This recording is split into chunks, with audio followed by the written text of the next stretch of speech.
J. L. Heilbron, professor of the history of physics and astronomy at the University of California, published a very interesting book titled The Sun in the Church.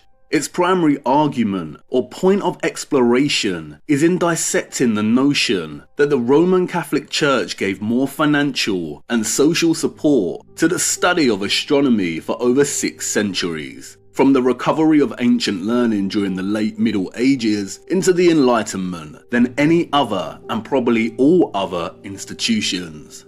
For prominent flat earthers, this statement would be of no surprise. Many have documented just how involved the church and Jesuits became in funding and shaping the heliocentric lie that has now come to have a firm hold over most of us since the beginning of our lives.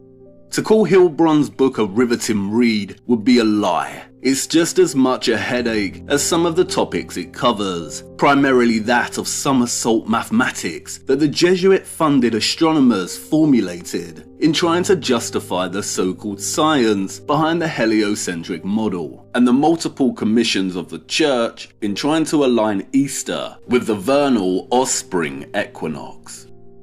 In Heilbron's book, we are given an insight into the competing world of astronomers who were all trying to please the church and keep their funding going steady. The tensions we see emerge between the astronomers and the church is that between promoting heliocentrism, which directly opposed the church's desire to keep the model of the universe a geocentric one.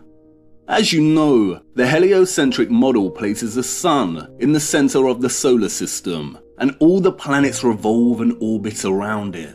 In the geocentric model, the Earth is at the center of the whole system and stationary, while the sun and planets revolve and orbit around the Earth. And the geocentric model aligns more appropriately with the Bible. The tensions between the astronomers' push for heliocentrism and the church's desire to keep the Earth at the center of it all is a carefully orchestrated historical narrative and, as per usual, not organic or innocent.